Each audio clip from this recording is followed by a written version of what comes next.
बिस्मिल्लाहिर्रहमानिर्रहीम अस्सलामुअलैकुम स्टूडेंट्स। जैसा कि आप जानते हैं कि हमारा नर्वस सिस्टम बेसिकली दो हिस्सों में डिवाइडेड है। उनमें से पहला हिस्सा है सेंट्रल नर्वस सिस्टम और दूसरा हिस्सा है पेरिफेरल नर्वस सिस्टम। पिछले लेक्चर में आपने सेंट्रल नर्वस सिस्टम के बारे में डिटेल से स्टडी किया। अब आज के लेक्चर में हम पेरिफेरल नर्वस सिस्टम के बारे में पढ़ेंगे। तो देखते हैं question. Write a note on peripheral nervous system. Answer.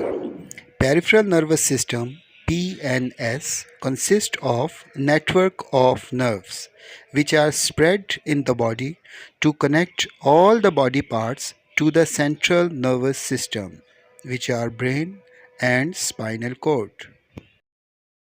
Students, peripheral nervous system जिसकी short form PNS के तौर पर हम इसको लिख सकते हैं, इसके बारे में ये बताया गया है कि ये नर्व्स का एक नेटवर्क है, एक ऐसा जाल है जो हमारी पूरी बॉडी में फैला हुआ है और ये बॉडी के डिफरेंट पार्ट्स को, हमारे जिस्म के मुख्तलिफ़ हिस्सों को सेंट्रल नर्वस सिस्टम यानी कि ब्रेन और स्पाइनल कॉर्ड के साथ मिलाता है और ये जाल हमारी पूरी बॉडी में फैला हुआ है।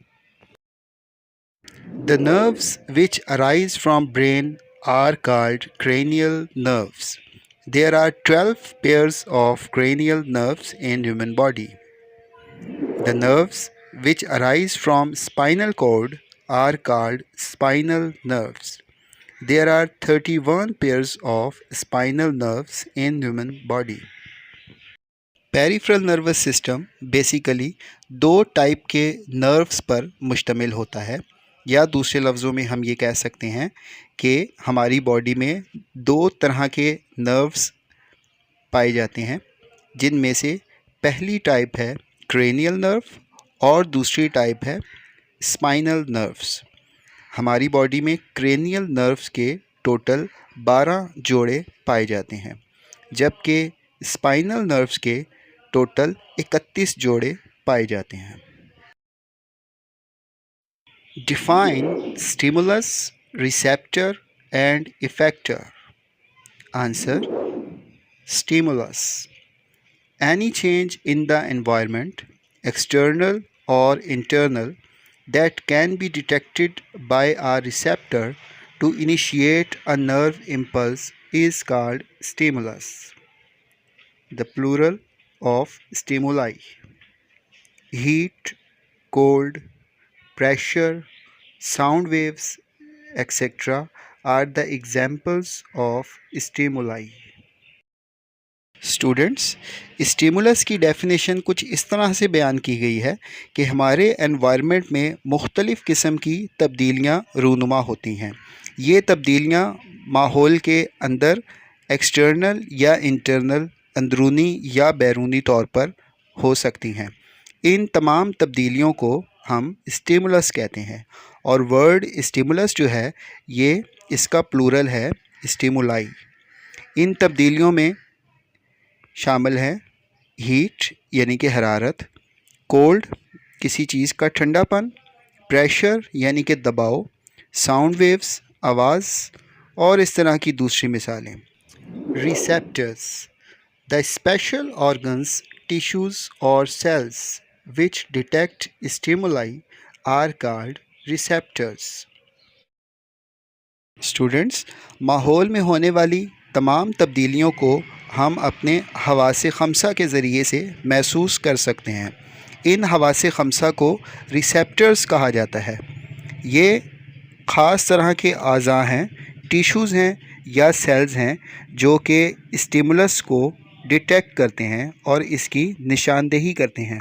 मिसाल के तौर पर अगर हम किसी गर्म चीज़ को छुएं तो हमारी स्किन रिसेप्टर के तौर पर काम करेगी, जबकि गर्म चीज़ की जो हीट है वो स्टिमुलस के तौर पर वर्क करेगी। Heat is a stimulus and our skin is receptor. Receptors का काम बेसिकली ये होता है कि ये हमारे हवासे खमसा से पैगामात को ब्रेन और स्पाइनल कॉर्ड तक लेकर जाते हैं और इन पैगामात को नर्व इम्पल्सेस कहा जाता है। रिसेप्टर्स में हमारी आँख, नाक, कान, ज़ुबान और स्किन शामिल है। इफ़ेक्टर्स। The motor neurons carry the nerve impulses to the parts of the brain which produce responses. Such parts are called effectors. Muscles and glands in the body act as effectors. Receptors के बाद हम बात करेंगे इफ़ेक्टर्स की। जिस तरह receptors पैगामात को हमारे हवासे खमसा से ब्रेन और स्पाइनल कॉर्ड तक लेकर जाते हैं, हमारे सेंस ऑर्गन से मैसेजेस या नर्व इम्पल्सेस को ब्रेन या स्पाइनल कॉर्ड तक जाने का काम रिसेप्टर्स का है। और उसके बाद जब हमारी बॉडी कोई रिएक्शन शो करती है, इसका मतलब ये हुआ कि हमारा ब्रेन या स्पाइनल कॉर्ड एक नया ऑर्डर जारी करता है जो हमारी बॉडी के मुख्तलिफ़ अज़ा तक पहुंचता है। जिन अज़ा तक ये मैसेजेस ब्रेन और स्पाइनल कॉर्ड से आने वाले मैसेजेस पहुंचते हैं, उन अज़ा को इफ़ेक्टर्स कहा जाता है। आम तौर पर हमारी बॉडी में मसल्स और ग्लैंड्स को इफ़ेक्टर्स कहा जाता है। मिसाल के तौर पर अगर कोई बच्चा किसी गर्म चीज़ को छू ले तो उसकी तपिश महसूस होगी और वो फ़ौरी तौर पर अपना हाथ पीछे हटाएगा और साथ ही साथ वो रोना शुरू हो जाएगा। तो स्टूडेंट, इस मिसाल में गर्म चीज़ की हीट स्टिमुलस है, जबकि गर्म चीज़ को छूने से उसकी स्किन ने एक मैसेज जारी किया जो कि ब्रेन तक पहुंचा। स्किन रिसेप्टर के तौर पर काम कर रही है।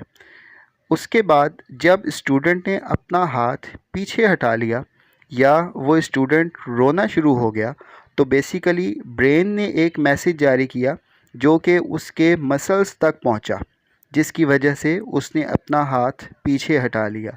या दूसरी सूरत में ब्रेन ने एक मैसेज उसके टीयर ग्लैंड्स को जारी किया, जिसकी वजह से वो रोना शुरू हो गया। तो इस मिसाल में मसल्स और ग्लैंड्स इफ़ेक्टर्स के तौर पर काम करते हैं। स्टूडेंट, उम्मीद है कि आपको आज के लेक्चर में पढ़ाए गए टॉपिक्स यानी कि peripheral nervous system, stimulus, receptor and effector और इनका आपस में बाहमी ताल्लुक़, इनका आपस का रिलेशन, ये आपको अच्छी तरह से समझ आ गया होगा। स्टूडेंट, किसी किस्म की कोई बात अगर आपको ना समझ आए या कोई क्वेश्चन हो तो आप हमें अपनी राय से आगाह कर सकते हैं। इसके लिए आप कमेंट बॉक्स में आकर क्वेश्चन सेंड कर दें, इंशाल्लाह आपको जवाब मिल जाएगा। अगले लेक्चर तक के लिए अल्लाह हाफिज़।